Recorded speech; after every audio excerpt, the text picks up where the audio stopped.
15 साल पहले प्यार, फिर शादी और शादी के बाद वो की एंट्री, फिर इस तीसरे इंसान को बीच से हटाने के लिए बनाया गया मर्डर का प्लान।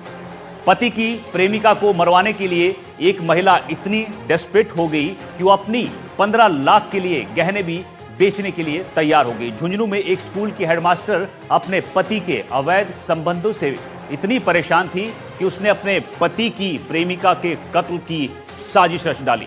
सुपारी किलर को 1 लाख दिए, अपराधियों ने हथियार खरीदे और लोकेशन पर पहुंच गए। वहां आखिर ऐसा क्या हुआ? महिला ने क्यों रची मौत की साजिश? आखिर एक शिक्षिका अपराधी कैसे बन गए? इन सारे सवालों के जवाब आपको हमारी इस रिपोर्ट में मिलेंगे।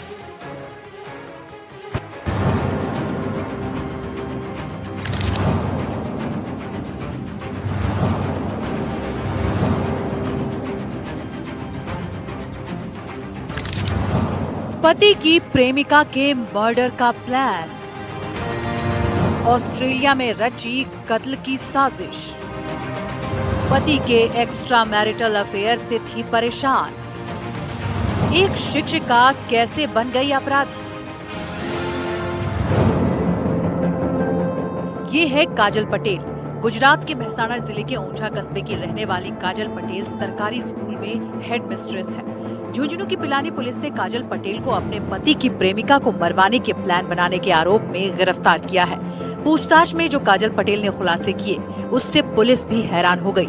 एसपी ब्रजेश ज्योति उपाध्याय ने बताया कि काजल पटेल ने पूछताछ में बताया है कि उसके पति हार्दिक पटेल के ऊंझा कस्बे में ही एक महिला नर्स से अवैध संबंध थे, जिसको लेकर दोनों के बीच काफी तनाव भी रहता था।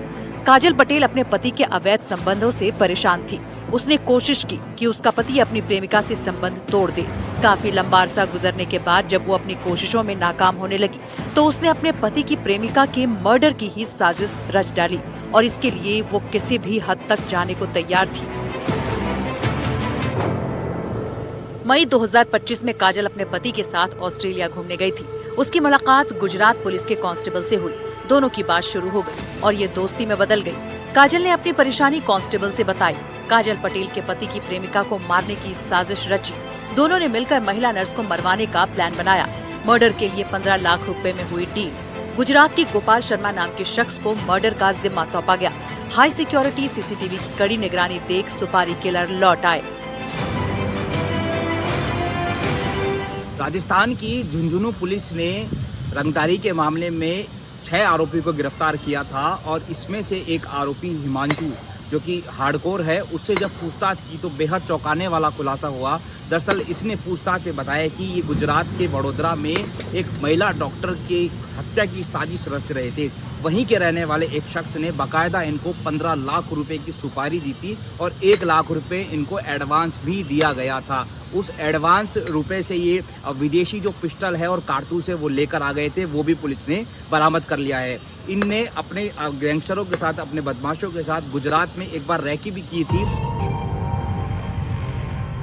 गोपाल शर्मा ने अपने साथ काम करने वाले झुंझुनू के पिलानी के समीप पिलोद गांव निवासी अनुज शर्मा को ये डील बताई, जिसके बाद पिलानी के नरहर के रहने वाले हिमांशु चौधरी को लिखवा के रहने वाले सचिन मेघवाल और भूपेंद्र मेघवाल ने पिलोद के अनुज शर्मा के जरिए मर्डर की सुपारी दी। हिमांशु ने पांथड़िया के मनोज वाल्मीकि और आकाश वाल्मीकि के जरिए जयपुर से यूपी के एक हथियार सप्लायर से पिस्टल और कारतूस खरीदे। इस चीज पे हम अभी और तफ्तीश कर रहे हैं कि बीच की कड़ी जिसने पिलानी के लड़कों को जोड़ा था इससे, काजल पटेल से, उस कड़ी के पीछे हम लगे हुए हैं और इस पे जल्द ही खुलासा इसका किया जाएगा।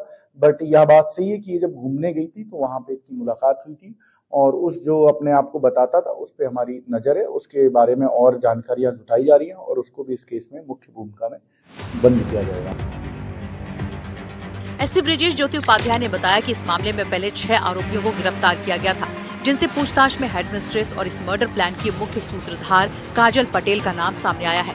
उसे अब गिरफ्तार कर लिया गया है।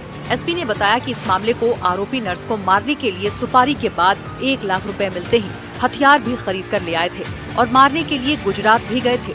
सुपारी किलिंग में शामिल बदमाशों को नर्स को ही डॉक्टर बताकर मर्डर करवाने का प्लान बनाया था। उसकी फोटो दिखाई गई। रेकी करवाते वक्त शक्ल भी दिखाई गई थी, लेकिन वहाँ लगे सीसीटीवी कैमरों से वो घबरा गए। 1-2 दिन गुजरात में रहकर मौके की तलाश में रहे, लेकिन बाद में वापस लौट आए। दिसंबर में उन पर मर्डर का दबाव बनाया गया, जिसके कारण वे दोबारा दिसंबर में जाने का प्लान बना रहे थे। लेकिन उससे पहले ही एक शराब ठेके पर फायरिंग और रंगदारी मामले में वो धरे गए और पूरा प्लान पहले ही पुलिस के सामने आ गया।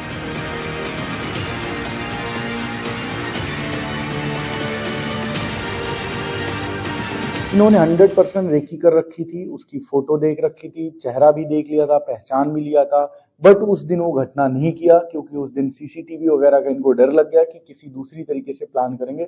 बट 100% इन्होंने टारगेट की रेकी भी की थी और वहां रह के भी आए थे और दोबारा इनका प्लान था। और उससे पहले ही हमारी जो पिलानी पुलिस है उसने पकड़ लिया था और ये कार्रवाई कर। हथियार यूपी में किसी से खरीदा गया था और हथियार का कहां से आया था उसको भी हमने गिरफ्तार कर लिया, जिसने यूपी से खरीदवाया था। अब हम हथियार सप्लायर और जो बीच की कड़ी है उसको। एसपी ब्रिजेश ज्योति उपाध्याय ने बताया कि हेडमिस्ट्रेस काजल पटेल ने अपने पति की जासूसी भी कराई थी।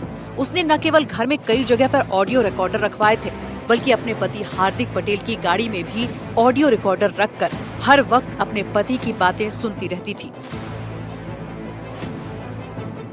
महिला ने अपने पति की प्रेमिका के मर्डर की साजिश तो रची ही, लेकिन काजल पटेल पर पति की प्रेमिका के मर्डर का खून सवार था।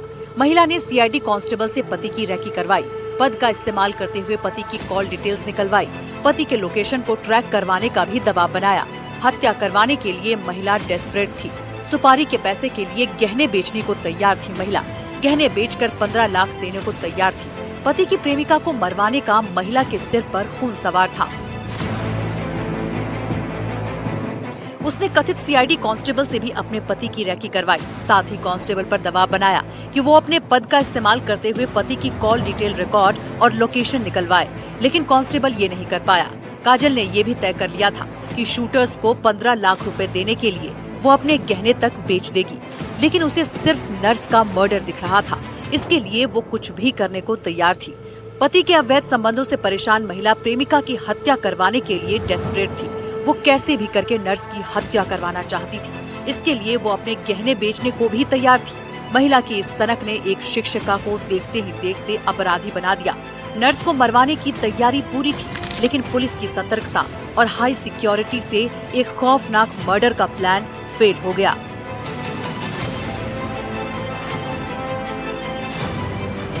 बहरहाल अब पुलिस ने गुजरात पुलिस को सूचना दे दी है। इसके साथ ही जिसने वो सुपारी दी थी उसको भी यहाँ पर ट्रेस कर लिया है, उससे भी पूछताछ की जाएगी संभवतः। और इसके साथ ही कौन कौन लोग इनके टारगेट में थे इस विषय पे पूछताछ की जा रही है। माना जा सकता है कि महिला डॉक्टर के अलावा और भी लोग इनके रडार में थे, तो बहरहाल इनसे पूछताछ की जा रही है और पूछताछ के बाद महत्वपूर्ण खुलासे होने की संभावना बनी हुई है। दीपक चावला, एनडीटीवी, जयपुर। राजस्थान में नशा का चलन तेजी से बढ़ रहा है।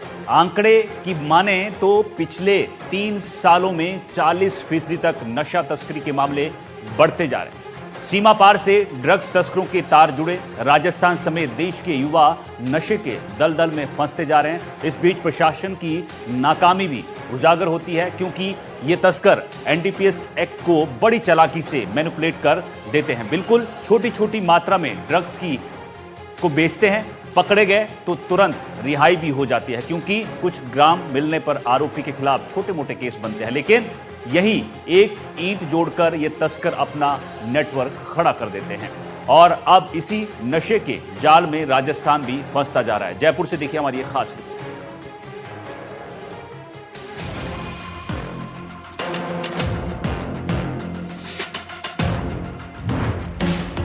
राजस्थान में नशे का कारोबार किस हद तक फैल चुका है, इसका अंदाजा पुलिस रिकॉर्ड और बरामदगी के आंकड़े दिखाते हैं। पिछले 3 साल में एनडीपीएस एक्ट के तहत दर्ज मामलों में 40% से अधिक की बढ़ोतरी हुई है। तस्करी के मामले केवल शहरों में ही नहीं, बल्कि ग्रामीण इलाकों में भी पहुंचे हैं। ग्रामीणों में सस्ता नशा पहुंच रहा था, वहां शहरों में महंगा नशा पहुंचाया जा रहा है। आखिर ये नशे का कारोबार कैसे चलता है, आपको बताते हैं। पाकिस्तान, श्रीगंगानगर और पंजाब से हेरोइन की सप्लाई की जाती है। नशीली दवा उत्तराखंड और हिमाचल से सप्लाई होती है। स्मैक और अफीम प्रतापगढ़, चित्तौड़गढ़, झालावाड़ से सप्लाई होती है। चरस नेपाल से आता है। एमडी ड्रग्स गुजरात, पोर्ट और हरियाणा और पंजाब से आता है। गांजा ओडिशा, तेलंगाना, झारखंड और म्यांमार से सप्लाई होता है। हमने आपको बताया कि नशे के अलग अलग प्रकार की चीजों की सप्लाई में एक बड़ा गिरोह शामिल होता है और ड्रग्स का ये सिंडिकेट बड़ी चालाकी से युवाओं के बीच पहुंचाया जाता है।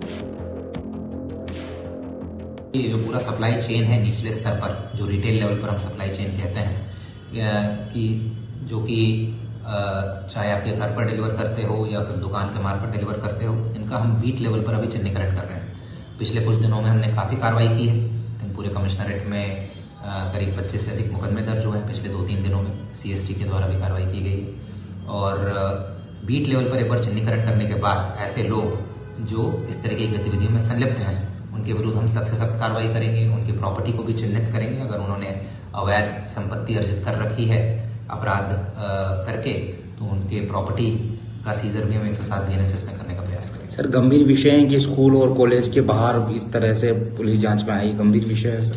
नहीं, बिल्कुल। और नशा का सेवन जो है इसकी रोकथाम हेतु हम बहुत गंभीर है और जैसा मैंने बताया कि बिल्कुल व्यवस्थित तरीके से, सिस्टमैटिक तरीके से हम इस पर काम कर रहे हैं। नशे की सप्लाई से देश का भविष्य, युवा खतरे में है। न सिर्फ नशे की वजह से अपराध बढ़ रहे हैं, बल्कि परिवार भी टूट रहा है। नशे की वजह से ही परिवार में हिंसक घटनाएं बढ़ रही हैं। यहाँ तक कि स्कूल, कॉलेज और हॉस्टल में भी नशा पहुँच रहा है। कई परिवार अपने बच्चों को ड्रग्स की लत से निकालने के लिए इलाज पर लाखों रुपए खर्च कर चुके हैं। ये स्थिति बताती है कि नशा सिर्फ स्वास्थ्य का नहीं, बल्कि सामाजिक और आर्थिक तबाही का भी कारण बन रहा है। अपने गठन के साथ ही एएनटीएफ ने नशे के खिलाफ महासंग्राम की डगर पर धीरे धीरे अपने कदम पर मजबूती से जमाने शुरू कर दिया है। लगातार सफलताओं का सिलसिला जारी है, पर इनको सफलता कहना से बेहतर यह है कि नशे का जितना प्रकोप राजस्थान में है वो बहुत ही शोचनीय है और बहुत ही खेदजनक है। एक तरफ एमडी ड्रग्स और हेरोइन जैसे हाई प्रोफाइल नशे का नेटवर्क है जो शहरों में सक्रिय है और जिसकी थोड़ी सी मात्रा भी लाखों करोड़ों की कीमत रखती है। दूसरी तरफ डोडा चूरा और गांजा जैसे सस्ते नशे हैं जो बड़ी मात्रा में ग्रामीण इलाकों में खपते हैं। ये पैटर्न साफ करता है कि महंगे नशे की सप्लाई अंतर्राष्ट्रीय और इंटरसिटी चैनल से जुड़ी हुई है, जबकि सस्ता नशा स्थानीय नेटवर्क और गांव देहात के उपभोक्ताओं पर आधारित है। पुलिस इनके खिलाफ अभियान भी चला रही है। जो नार्को ड्रग्स की कार्रवाई है, जिसको लेकर के श्रीमान DGP sir Rajiv Sharma sir ने कई बार निर्देशित किया और सरकार की तरफ से भी विशेष फोकस इसके ऊपर है कि इस पे कार्रवाई प्रभावी होनी चाहिए। उसमें 26 मुकदमे दर्ज किए गए 15 दिन के अंदर, जो कि बेसिकली ये अभियान जो था वो 3 दिन का था, जिसमें भी 26 मुकदमे दर्ज किए गए। इसके अलावा सीएसटी ने भी अपने अपने क्षेत्रों में दर्ज किए और उन्होंने भी लगभग 1 दर्जन एनडीपीएस के मुकदमे 4 जिलों ने अपने अपने स्तर पर भी दर्ज किए। वहीं एनडीपीएस एक्ट में लचर कानून भी नशे को बढ़ावा दे रही है। नशा तस्करों ने एनडीपीएस कानून अच्छे से समझ लिया है, जिसकी वजह से उन्हें आसानी से जमानत मिल जाती है और जमानत से छूटने के बाद वो फिर से नशे के काम में लग जाते हैं। वहीं कई जगह नाबालिगों से भी नशा तस्करी करवाया जाता है। नाबालिग को भी आसानी से जमानत मिल जाती है। कोकीन, अफीम, चरस, गांजा, स्मैक, हेरोइन की मात्रा तस्कर कुछ ग्राम और कुछ किलो रखते हैं। उन्हें पता है कि ग्राम मिलने पर आसानी से जमानत मिल जाती है। यहाँ तक कि थाने से ही उन्हें जमानत से रिहा कर दिया जाता है। ऐसे कई तस्कर हैं जो बार बार गिरफ्तार होने के बावजूद रिहा हो जाते हैं और वापस नशा तस्करी के काम में लग जाते हैं। जो नशा तस्कर है वो कानून को समझ गए, उन्हें पता है कि कुछ ग्राम रखने से या कुछ किलो रखने से उनको आसानी से जमानत मिल जाएगी। यहाँ तक कि जमानत उनको थाने पर ही अब मिल जाती है, जिसकी वजह से एक बार फिर से वो जेल से छूटने के बाद, जमानत पर आने के बाद फिर से वो नशा तस्करी के कामों में लिप्त हो जाता है। ये नशा तस्करी राजस्थान के युवाओं को खोखला कर रहे हैं और अगर इसे नहीं रोका गया तो राजस्थान भी जल्दी उड़ता पंजाब की तरह उड़ता राजस्थान बन सकता है। बहरहाल राजस्थान की नारकोटिक्स टीम, राजस्थान पुलिस लगातार नशे की कमर तोड़ने के लिए लगातार काम कर रही है। इसके साथ ही पड़ोसी राज्य या बॉर्डर के उस पार से भी नशा आ रहा है। इन सभी को रोकना राजस्थान पुलिस के लिए बड़ा सरदर्द जो है वो बना हुआ है। एनडीपीएस कानून में सख्ती और बदलाव के बाद ही नशा तस्करी के मामलों को रोका जा सकता है। अपराधी गिरफ्तार हो और उसे सख्त सजा मिले तभी तस्करों के हौसले पस्त होंगे। बहरहाल नशा तस्करी को रोकना राजस्थान पुलिस के लिए एक बड़ा सरदर्द बन चुका है और अगर राजस्थान में बढ़ते नशे को नहीं रोका गया तो राजस्थान भी जल्द ही उड़ता पंजाब बन जाएगा। जयपुर से संवाददाता दीपक चावला की रिपोर्ट।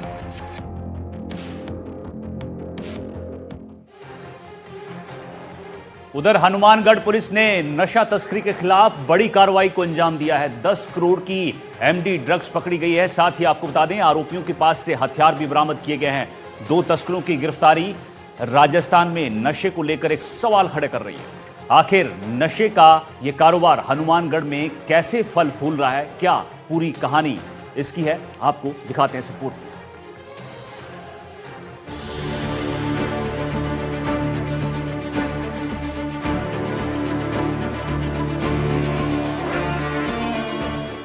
नशे की तस्करी पर पुलिस का प्रहार।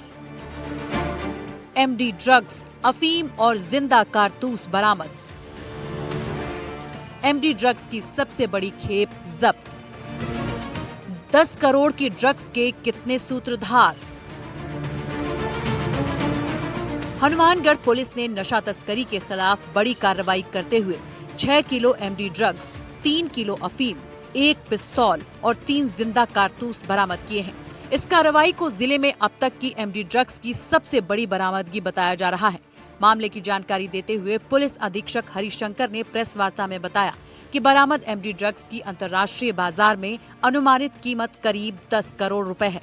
एसपी ने बताया कि ये कार्रवाई जिला विशेष टीम यानी कि डीएसटी के कांस्टेबल देवकरण की सूचना पर की गई।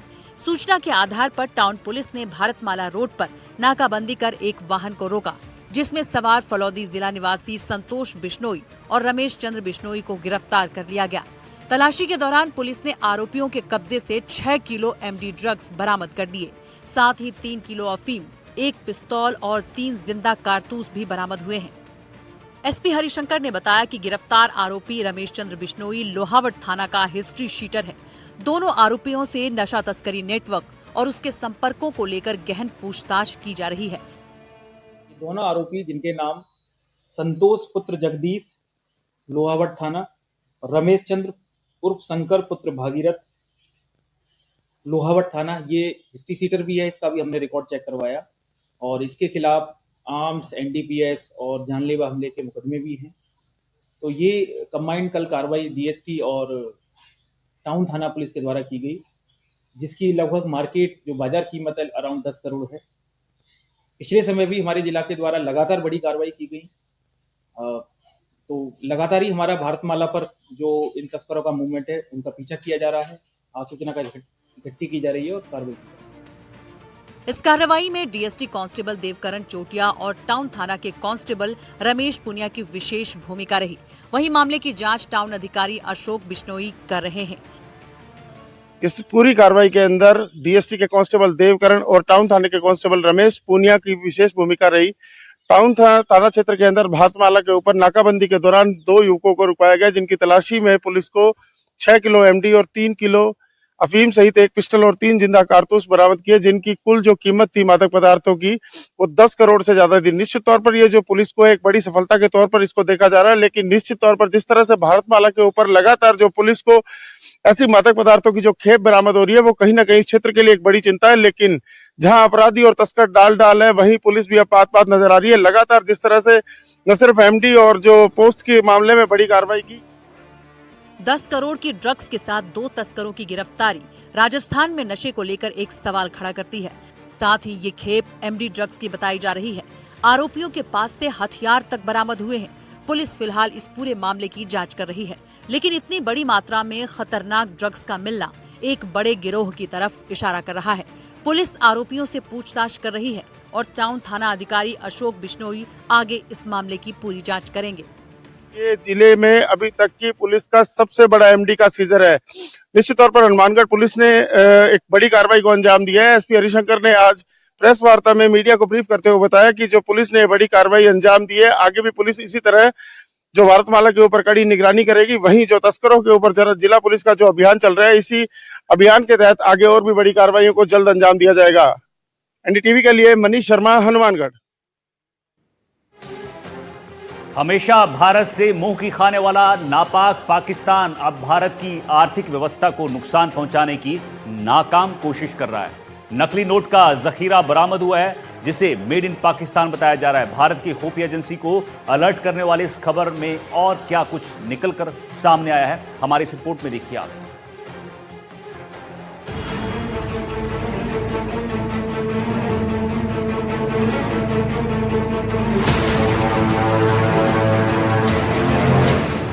बॉर्डर पार नकली नोट की छपाई, पाकिस्तान से भारतीय नोटों की सप्लाई, जाली नोट गिरोह पर खुफिया एजेंसी का प्रहार।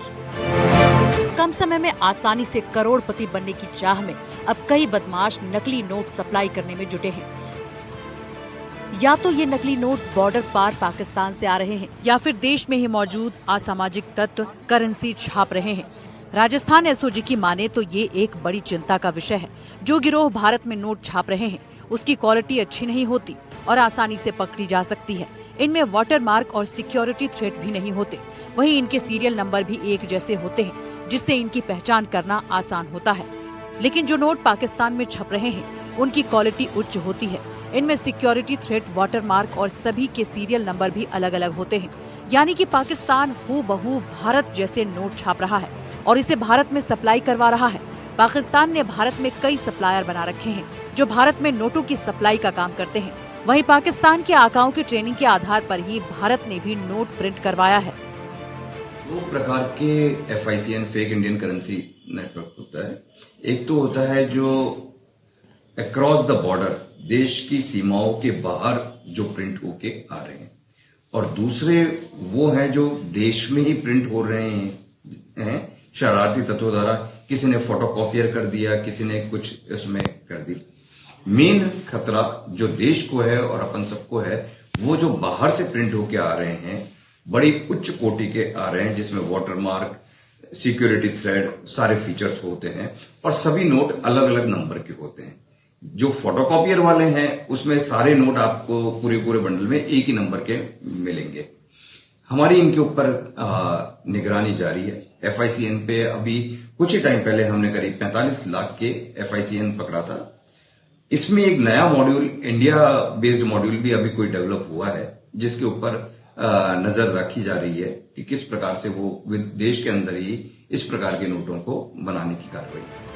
वहीं भारत में भी कई ऐसे गिरोह सक्रिय हो गए हैं, जो प्रिंटिंग प्रेस लगाकर नकली नोट छाप रहे हैं। हाल ही में जयपुर की CST क्राइम ब्रांच ने ऐसे गिरोह को पकड़ा है, जो कि यूपी के सहारनपुर में प्रिंटिंग प्रेस लगाकर उच्च क्वालिटी के नोट छाप रहा था। एसओजी ने पकड़े 43 लाख के जाली नोट, नकली नोट के साथ सप्लायरों को भी पकड़ा था। आरोपियों के संबंध हरियाणा, यूपी और बीकानेर से थे। 3 लाख कीमत के नोट के बदले मिलते हैं 1 लाख रुपए।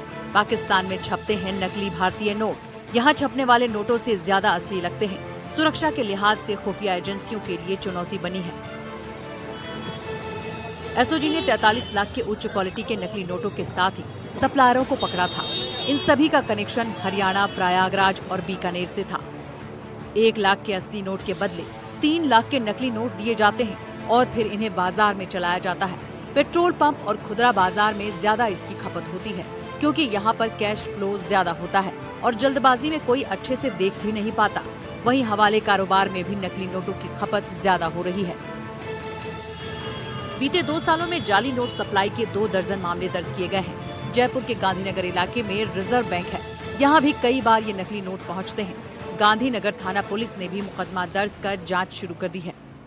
गत वर्ष 2024 में सर अब तक 11 मुकदमे दर्ज हुए, जिसमें से 9 मुकदमे तो हमने दर्ज करके जो संबंधित थाने हैं उनको भेज दिया, क्योंकि पूरे राजस्थान के जो भी फेक करेंसी के मुकदमे हैं वो यहाँ गांधीनगर थाने पे यहीं दर्ज होते हैं, तो हो गए। इस वर्ष भी सर 11 मुकदमे अब तक दर्ज हुए, जिसमें से 8 मुकदमे RBI की तरफ से, 2 अन्य की तरफ से, 1 अन्य बैंक की तरफ से हुआ है। गत वर्ष भी 11 थे, इस वर्ष भी 11 मुकदमे दर्ज हुए। बहरहाल एसओजी, राजस्थान पुलिस और देश की खुफिया एजेंसी जाली नोट गिरोह की कमर तोड़ने में जुटी हुई है। कश्मीर से लेकर कन्याकुमारी और भारत के अलग अलग राज्यों में ये नकली नोट छापे जा रहे हैं। वहीं राजस्थान भी इसका गढ़ बनता जा रहा है। पुलिस भी अब आम जन से अपील कर रही है कि हम नोट लेते समय पूरा ध्यान रखें, नकली दिखाई देने पर स्थानीय थाना पुलिस से संपर्क करें। हमेशा भारत से मुंह की खाने वाला नापाक पाकिस्तान अब भारत की आर्थिक व्यवस्था को तोड़ने में लगा हुआ है। पाकिस्तान अब यहाँ फेक करेंसी बनाकर भारत में सप्लाई करवा रहा है। भारत की खुफिया एजेंसी और सरकारें भी चिंतित हैं, लेकिन भारत की खुफिया एजेंसी चौकन्नी है। साथ ही पुलिस प्रशासन भी नकली नोट के गिरोह में शामिल लोगों के खिलाफ लगातार कार्रवाई कर रही है। जयपुर से संवाददाता दीपक चावला की रिपोर्ट।